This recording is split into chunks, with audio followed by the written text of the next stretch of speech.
Graça e paz, meus irmãos.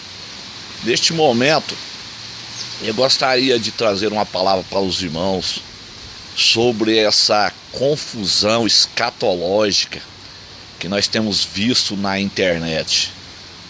Meus irmãos, quanta confusão escatológica acerca da vinda de Jesus Cristo. O mesmo tribulacionismo e o pós-tribulacionismo tem feito uma confusão terrível na mente dos irmãos. Os irmãos precisam de ter muito cuidado, irmão, com aquilo que você vê na internet. Você tem que refinar aquilo que você assiste, aquilo que você vê, os links, os vídeos que você vê na internet. Eu quero até deixar aqui aos irmãos um conselho de um amigo, de um pastor, de um amigo. Meus irmãos, se você deseja aprender escatologia de uma maneira correta, de uma maneira simples e bem explicada, aprenda com a chamada da meia-noite, www.chamada da meia-noite. Eu tenho 30 anos que eu tenho aprendido escatologia com a chamada da meia-noite e eu recomendo a você. A chamada da meia-noite, irmão, hoje ela é a única fonte confiável em termos de escatologia e ensinos sobre a volta de Jesus. Há muita confusão. É muito normal hoje os irmãos verem vídeos na internet dizendo que o anticristo já foi liberado.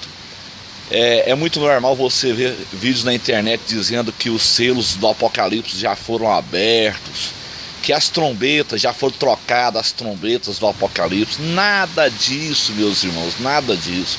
Isso é pura heresia, são confusões que estão ensinando muita confusão na internet. Os irmãos têm que tomar muito cuidado com isso. São muita complicação, muita confusão, meus irmãos, nesses últimos dias.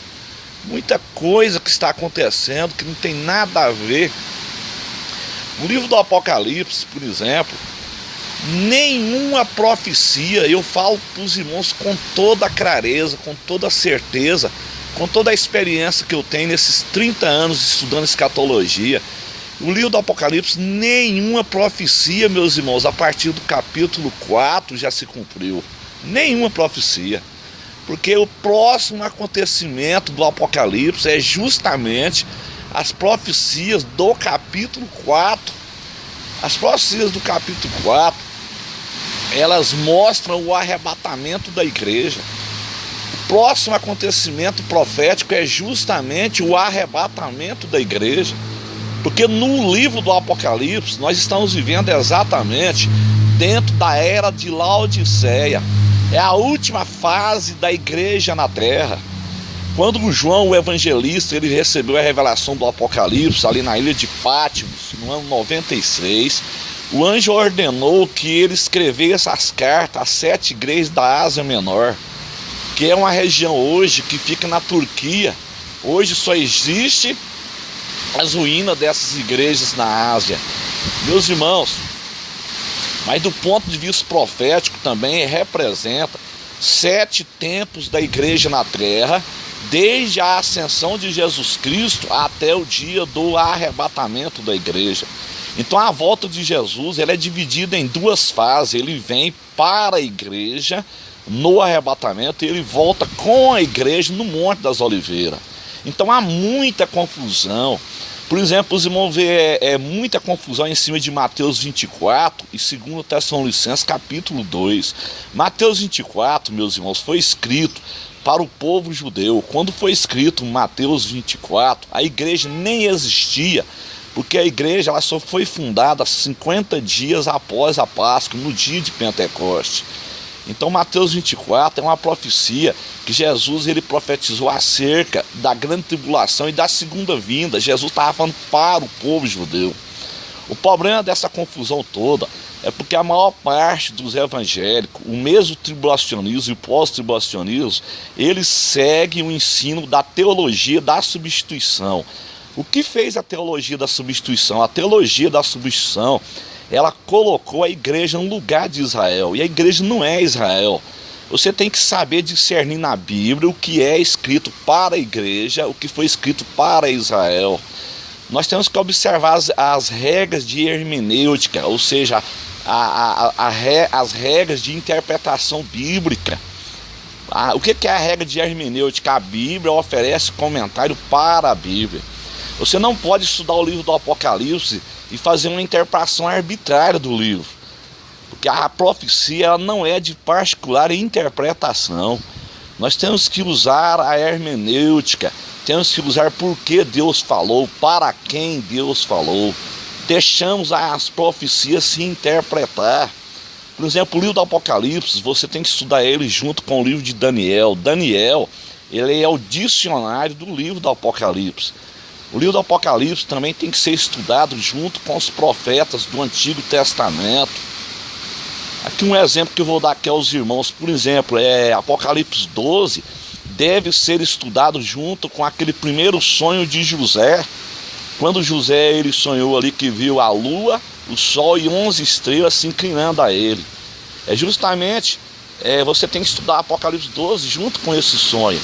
O que é Apocalipse 12, então, a interpretação correta? A interpretação correta de Apocalipse 12 é justamente, meus irmãos, a nação de Israel.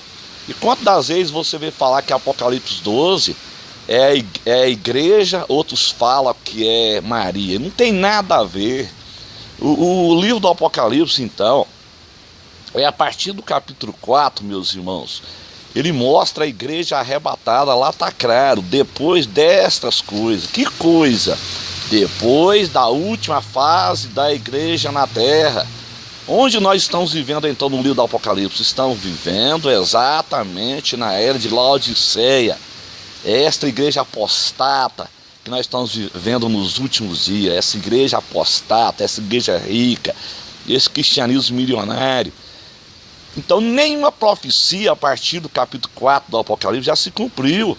Então é muito normal os irmãos ver essa confusão toda na mente dos irmãos, dizendo que o anticristo já foi liberado, que os irmãos têm que estocar comida porque vai vir aí fome, vai vir guerra. Irmão, essas coisas vai acontecer após o arrebatamento da igreja.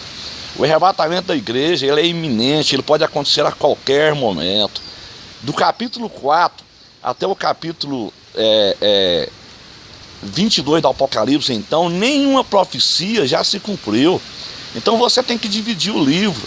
O capítulo 1 do Apocalipse até o capítulo 3, a igreja está na terra. O capítulo 4 e o capítulo 5, a igreja foi arrebatada. O arrebatamento da igreja, então, ele aparece no capítulo 4, e o anticristo, ele só aparece no capítulo 6. Então o anticristo, ele só vai ser liberado após a abertura do primeiro selo, que é justamente Jesus que vai abrir esse selo, na presença dos 24 anciões, que representa a sua igreja arrebatada. Representa 24 dividido por 2, são 12, as 12 tribos e os 12 apóstolos, representando as 12 tribos, representa os crentes do Antigo Testamento, os 12 apóstolos representa a igreja do Novo Testamento. E do capítulo 6, então, até o capítulo 19, não aparece a igreja só aparece no final do capítulo 19, quando Jesus desce no Monte das Oliveiras para salvar Israel ali do massacre ali em Armagedon. E o capítulo 20, então, começa então o milênio. Depois do milênio, então, tem o juízo final, a segunda ressurreição, o juízo dos ímpios. O capítulo 21 e o capítulo 22, então, ele fecha o livro, ou seja, novo céu, nova terra e o estado eterno. Essa é a divisão do livro do Apocalipse. Deus é um ser organizado, meus irmãos. Deus não é desorganizado. Tem muita gente que está passando o carro diante dos bois. Vamos esperar. O Salmo 40 diz: espereis com paciência no Senhor. Vamos esperar as profecias se cumprir. Tem muita gente avançando dentro do livro do Apocalipse. Outros dizendo que as trombetas do capítulo 8 do Apocalipse são as trombetas do arrebatamento. Não tem nada a ver, meus irmãos. As trombetas do Apocalipse é uma coisa, porque elas estão dentro do capítulo 8, são trombetas de juízo, e as trombetas do arrebatamento ainda não foi tocada, ela vai ser tocada no dia do arrebatamento. O capítulo 4 é claro, depois dessas coisas. Que coisas? Depois da última fase da igreja na terra. Depois da última fase da igreja na terra, ouvi uma voz dizendo: sobe para cá.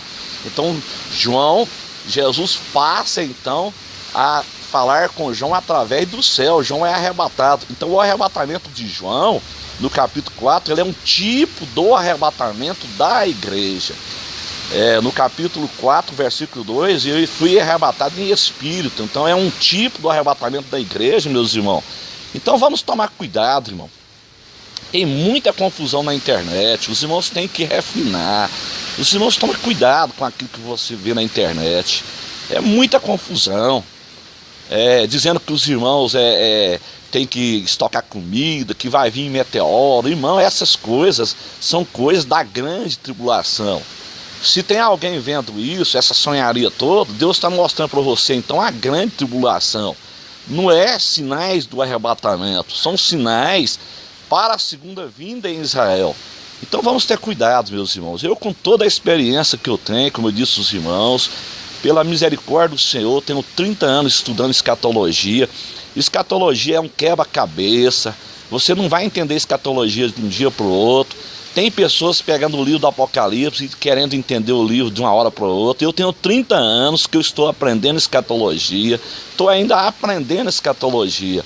Então tem essa confusão com o livro do Apocalipse por causa disso. As pessoas deixam de usar as regras de interpretação e faz uma interpretação de uma maneira arbitrária e equivocada. A Bíblia se interpreta, meus irmãos. Quantas vezes que você viu falar em Daniel 8, que foi o cumprimento da queda das torres gêmeas? Quantas vezes você ouviu esse tipo de pregação? E não é verdade. Daniel 8 ali é bem claro, né? É o Império Medo e Persa e o Império de Alexandre o Grande ali, o Império Grego ali. Mas a gente ouviu falar muito que era a queda da torre gêmea. E não é, irmão. Então vamos deixar as escrituras se interpretar. Amém? Deus abençoe a todos, que eu possa estar cooperando, ajudando nessa informação. Irmão, tome cuidado com essas confusões na internet. O mesmo tribulacionismo e o pós-tribulacionismo tem feito muita confusão com a mente das pessoas. Tome cuidado com isso, meus irmãos. Que Deus te abençoe e te dê a vitória, em nome de Jesus. Amém.